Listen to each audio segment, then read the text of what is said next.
All right, Bang Bang. Today is Friday. It's September 10th. Welcome to the Dog Walk presented by Barstool Sports. As always, it is True Crime Friday. But before we really get into it, I want to talk about Upstart. I've been telling you all week. I've been telling you all year pretty much because Upstart's been riding with us. And it is the smartest way you can possibly pay off your debt, people. It's a fast and easy way as well, and it's all done with a personal loan that's all online. Whether it's paying off credit cards, consolidating high-interest debt, or funding personal expenses, over 500,000 people have used Upstart to get one fixed monthly payment. Upstart knows that you're more than a credit score, and they're trying to expand access to affordable credit. Unlike other lenders, Upstart considers your income and current employment to find you a smarter rate for your loan. And with a 15-minute online rate check, you can see your rate up front for loans between $1,000 to $50,000, and you can receive the funds as fast as one business day after accepting your loan. That's important. I mean, I know everyone gets frustrated, like, oh, well, what am I going to do? My credit score, yada, yada. They look at more than that, so make sure you go check out Upstart. So find out how Upstart can lower your monthly payments today when you go to upstart.com/Eddie. That's upstart.com/Eddie, EDDIE.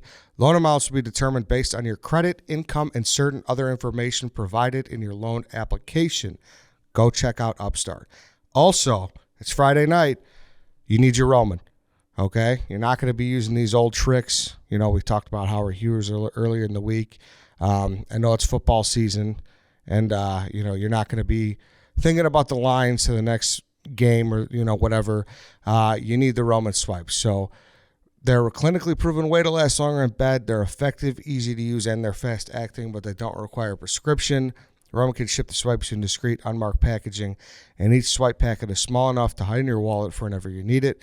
Super easy to use. Take the swipe out of the packet, swipe it on, let it dry. You're good to go. That's it. So go to GetRoman.com/walk. You get your first month of swipes for just $5 when you choose a monthly plan. That's GetRoman.com/walk.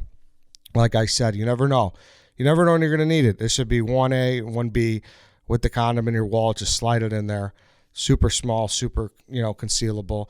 And you don't got to worry about anything. All you got to worry about is putting on a performance and doing a great job. So one more time, GetRoman.com/walk.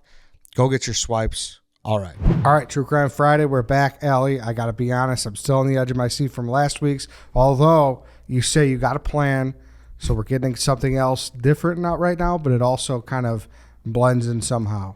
Yes. Okay. You have to wait to find out. All right. I'm not used to this. I'm usually used to driving the boat.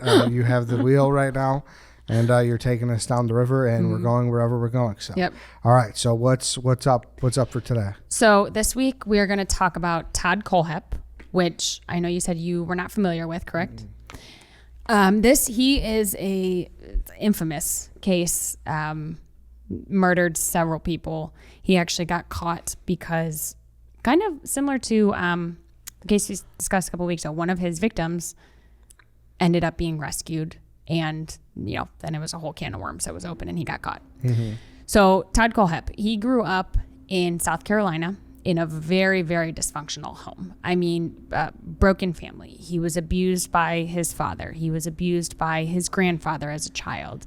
He was constantly moving from one place to another, which created instability in his life. And it was kind of this storm of poor factors in his life that created this soup to create a monster, essentially. Mm-hmm. So when you think about it, like, okay, if you come from a broken family, that doesn't mean you're this crazy murderer. Yeah. If you move around constantly, that's not going to make you a psychopath, mm-hmm. right? But being abused by the male figures in his life, adding with all of these things coming from a dysfunctional household, they all added up to make him into what he is. So you kind of can look at it as, we always look at the nature versus nurture, right? This is a little bit more of a nurture situation because he was just hitting left and right with these bad circumstances.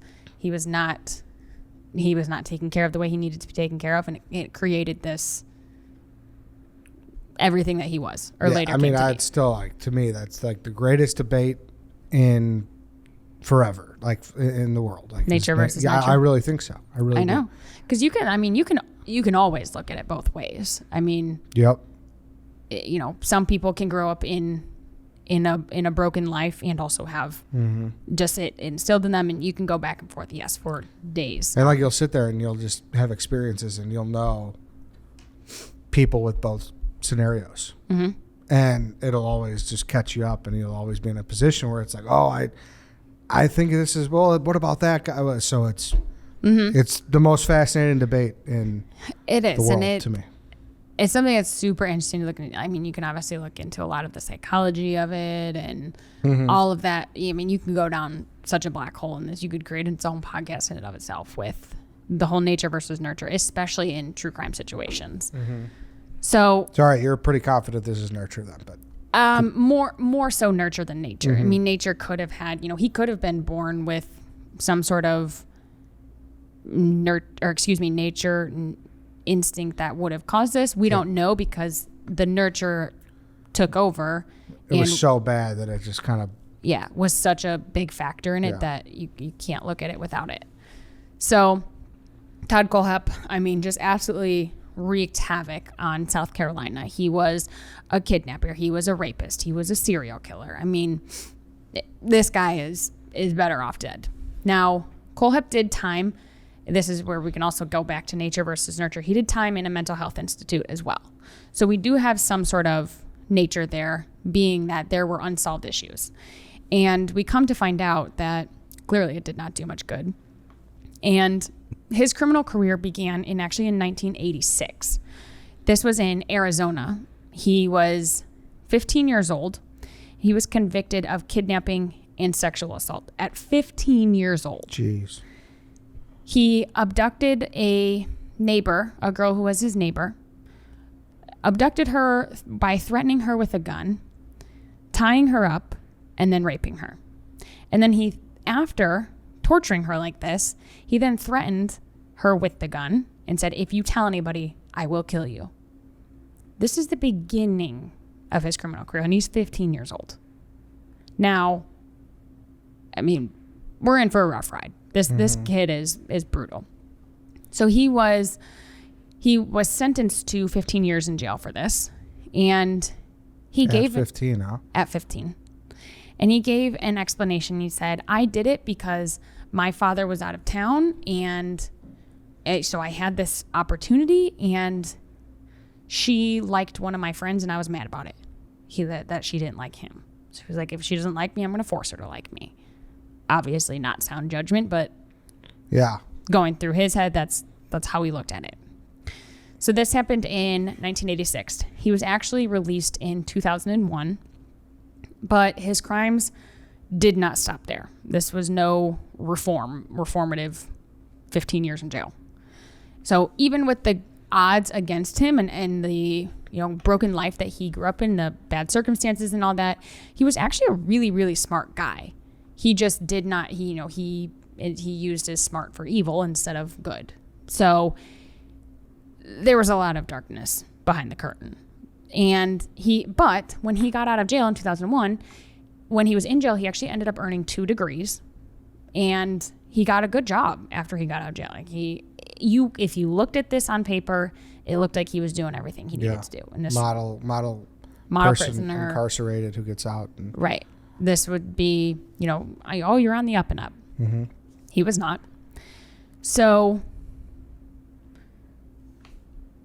You're good. We got it out. Okay. December 2015. Todd Kohlhepp ended up that he decided he needed to keep his criminal career going. So he lured a couple, Megan and Johnny Coxey, to his property, and he hired them for some work that needed to be done around his property. So I'll hire you guys, you come and help me out, make a couple bucks. That was the last time Megan and Johnny were ever seen again. Now, Megan and Johnny go to this property, say they're going to go help somebody out, get some money, what have you, and nobody can find them after that. So Megan's mother actually reports them missing on December 22nd of 2015. However, after searching for them for over a year, they could not find them. They were these literally, seeming as if they walked out into thin air, never to be seen Just again. disappeared. Mm-hmm.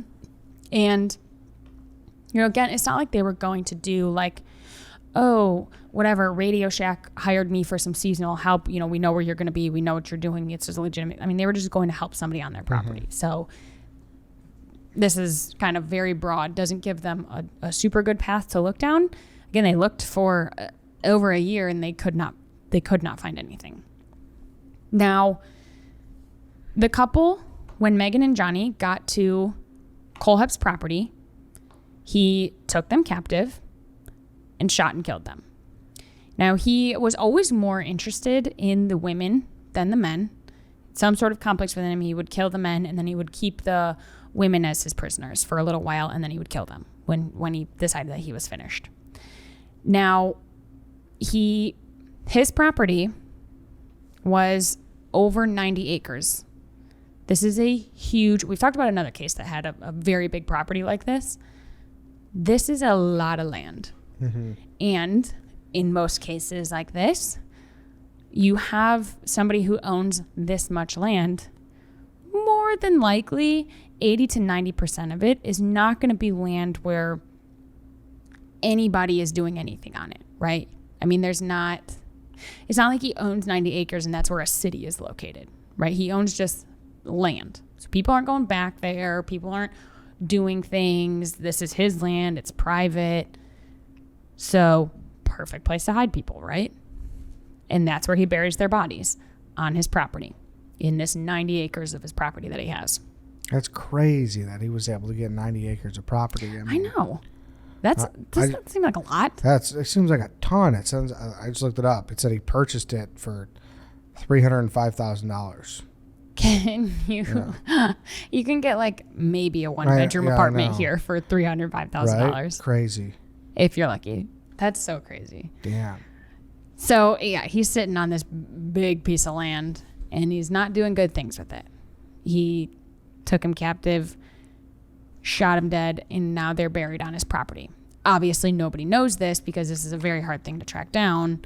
And nobody knew that they went to meet him? To my knowledge, that's where I was going with like the whole Radio Shack thing. It's not they could be like, oh, this Radio Shack located on this, or this is the address. Meetup kind of deal. Yeah, it was kind of like, hey, will you come help me out on my property? Yeah. I'll give you guys some money, whatever. So, not that there was anything like alarming about it, other than the fact that like that should be an alarming situation in and of itself to go to a stranger's house. But that was, they didn't have like red flags going there. They were just going there. Yeah. Now, before he was captured for any of these crimes, and August of 2016, so December of 2015 is when they went missing. Megan and Johnny went missing. Mm-hmm. Now, August of 2016, he lured another couple to his property. This was Charlie Carver and Kayla Brown. And used the same MO. I need you to, if you guys come help me on my property, or whether in the house, out of the house, land work, housework, whatever it may be, I'll pay you guys to come help me out. And same thing happened. Upon arrival, Kohlhepp killed Charlie. So he killed Charlie, and like I said, his MO was to keep the female around longer. And this time he decided like she was going to be his prisoner, and he loved that. Now he had this like storage shed, basically think like big shipping container essentially, that was sitting like back on his land in, no man's land out there in the 90 acres that he had. This is where he was like, oh, this is a perfect place to keep her. So he kills Charlie, buries Charlie's body, and he chains Kayla up in this shipping container storage shed that's on his property. He kept her a prisoner. He repeatedly raped her. He repeatedly was torturing her. And I mean, this was just day in and day out. Mm-hmm. And she, obviously showing up there, she knew that Charlie was dead. And she had been there for a long time, several months, before she was found. Now, she had been chained up in there, but she had kept track of, she kind of tried to like keep her sanity. So she would keep track of the routine that he would keep, what day that it was or when he would come and go. And so she was really trying to keep her bearings. Because you think about it, if you're stuck in this like blank storage shed, think about it, if you're in like solitary confinement or something, you have little to no concept of what is going on around you or outside of you. So she really tried to keep her bearings in this.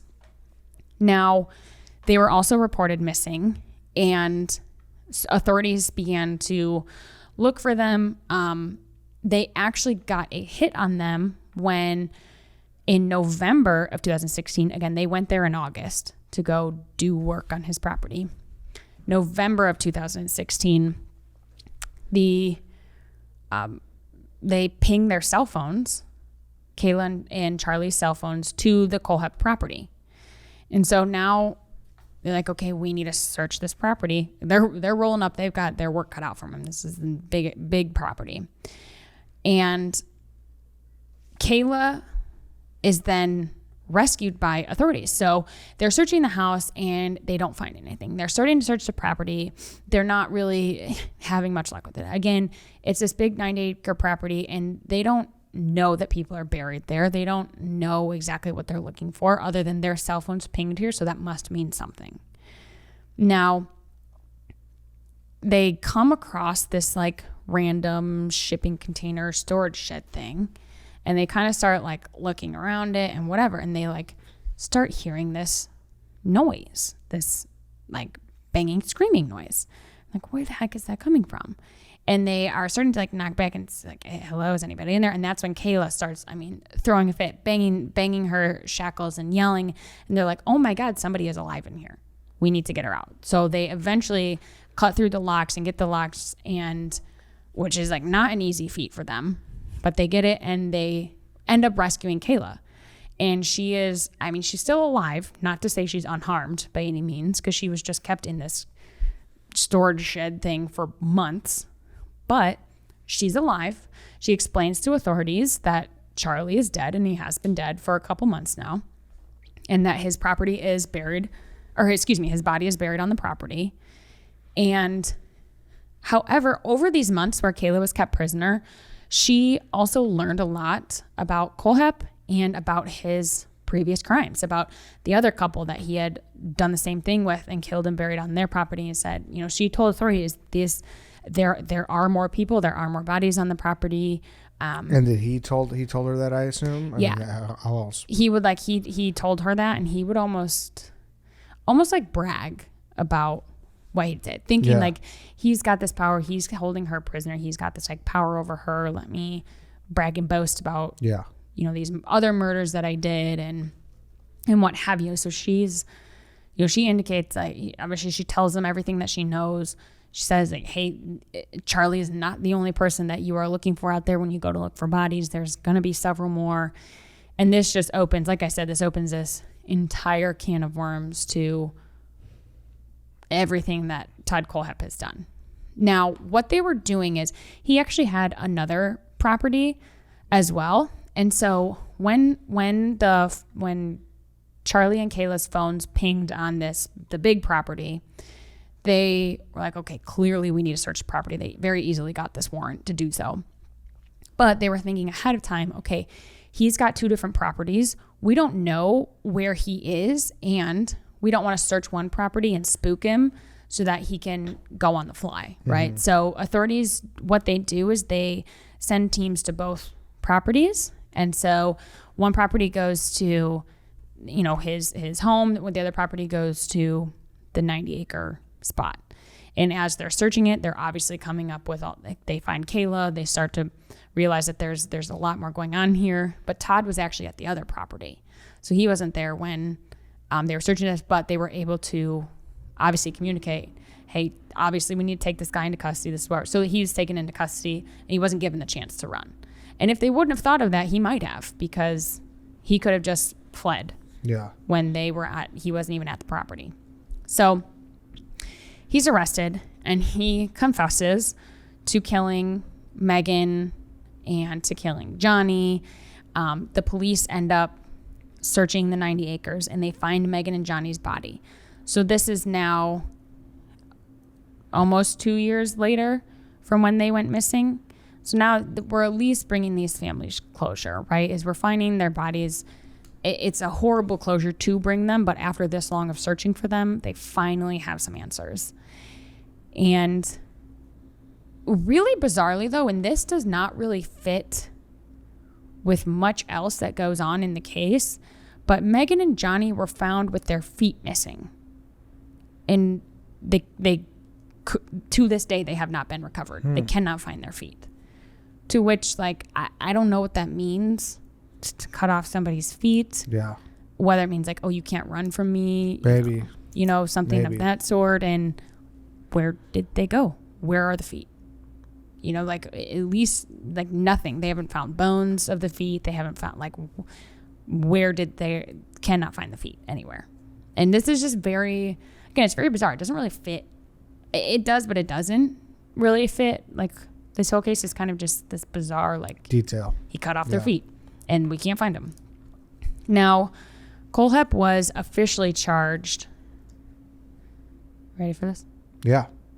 7 counts of murder. 7. So I think I know what happened. Where we're here. heading. Yes. 2 counts of kidnapping. 3 counts of possessing murder weapons.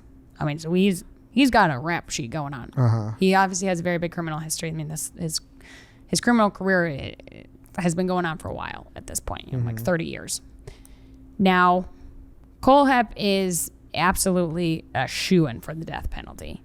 And he pleads guilty to all the charges. All 7 counts of murder, all, 2 counts of kidnapping, murder weapons, what have you. He does this, like we've seen in several other cases, to save his life, to avoid the death penalty. And he was sentenced to 7 consecutive life sentences with no possibility of parole. So there was no hope left for this guy, as there should not be. And Todd, now this is interesting. So being the type of person that Todd is, as we know how he treated, he likes to have power over people. Most likely this came about from him being taken advantage of as a child. Now he felt like, I need to control something. I'm going to control someone and I'm going to do what I want with them. He's obviously, we've got all these other issues going on to where he is not mentally stable. He is just a very, very dark human. And so he uses that for evil, right? Now, he's also this person, as Kayla found out, who likes to kind of boast and brag about what he's done. Now, when Kohlhepp is in custody, he tells authorities, he makes a statement that what they have found is only about 10% of what he's actually done. Think about that. 10%. We've got 7 dead people. Yeah. Now, that's a lot of people then. The police don't exactly know how to take this, though. I mean, they're on one hand, he's this guy who likes to, hype himself up. So is he lying and just saying, oh, you only know 10% of them, and when it's not actually, that's actually all of them? Or, his crimes went unresolved for this long. There might be more. He's got 90 acres of land out there. He went undiscovered for years and years and years.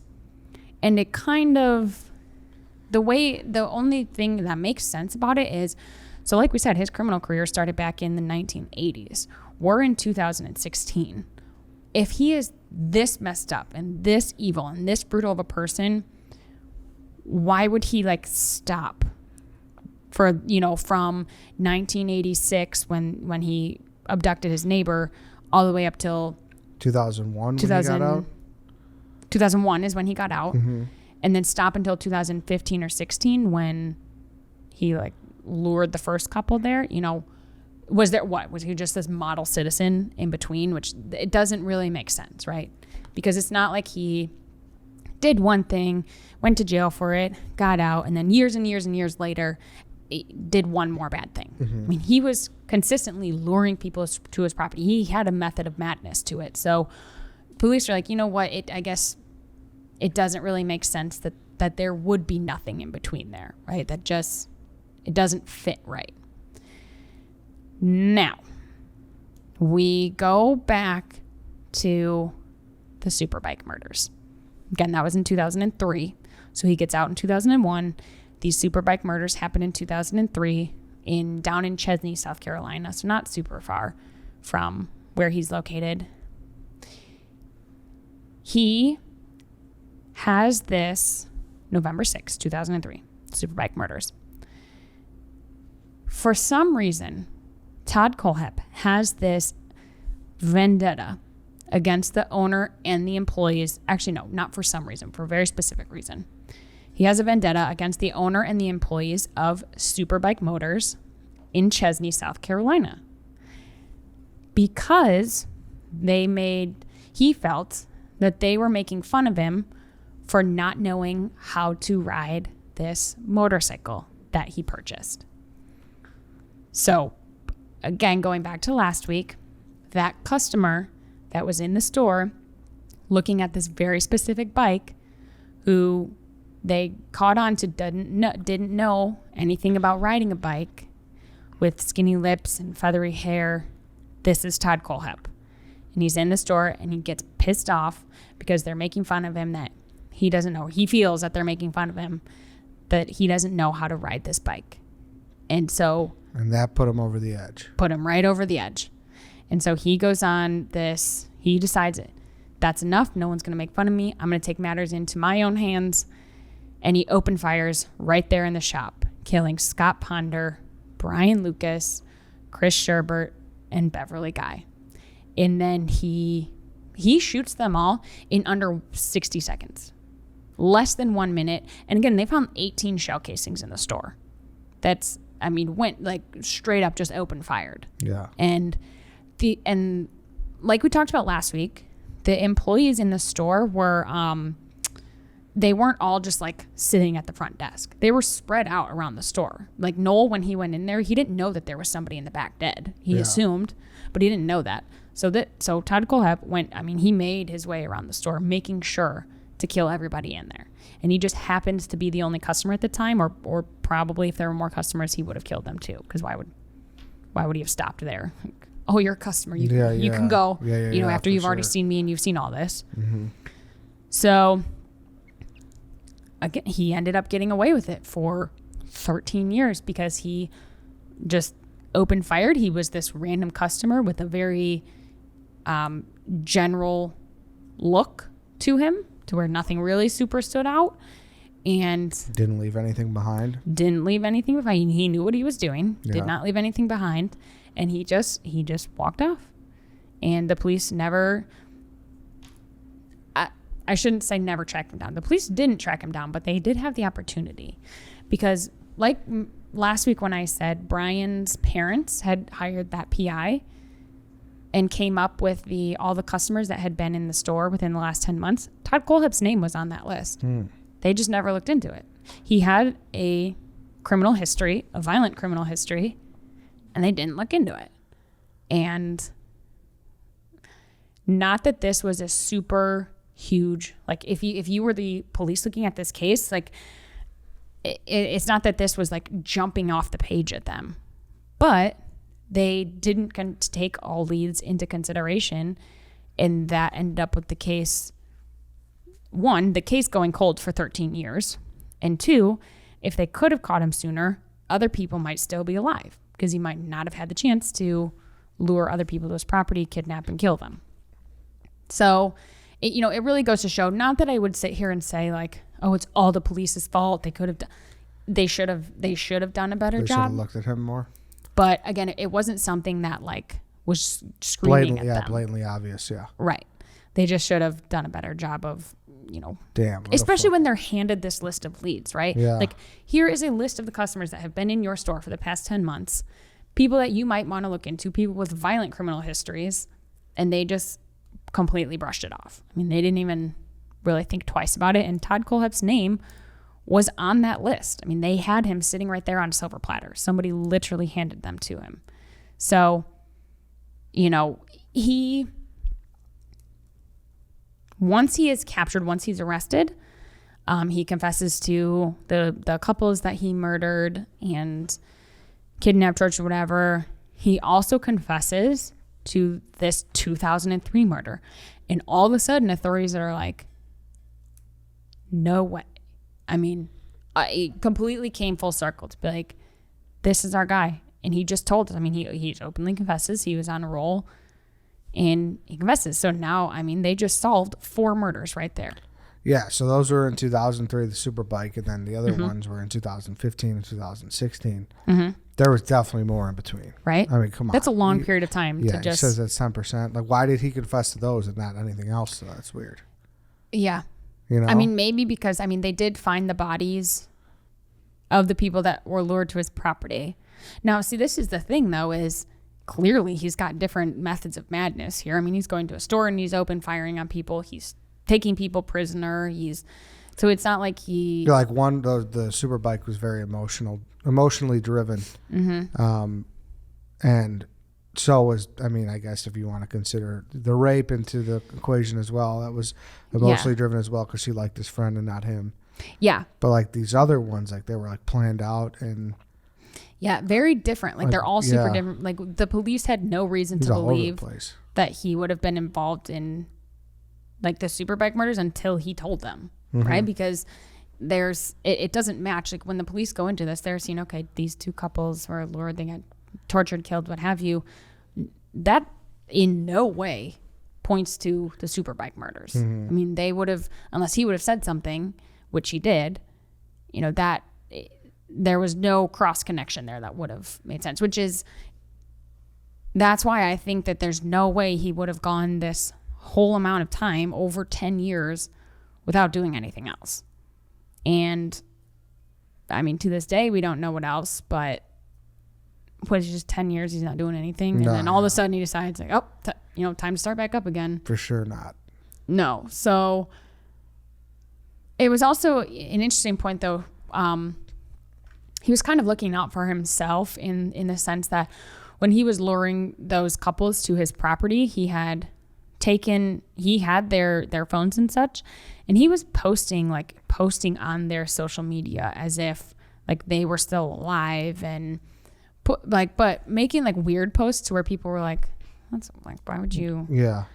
We know they're missing, yet these things are popping up on their social media. And they were like, for example, there was like song lyrics that talked about like death and disappearing and they were already known for, they were already missing. How did in the year 2015, how is that not traced?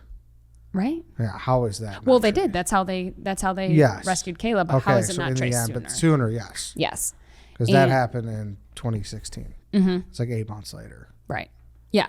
She was there for a while. So, that ended up being clearly he thought he was smarter than the social media, the internet, just creating, essentially he was just creating a trail of evidence for himself, for the police to find him.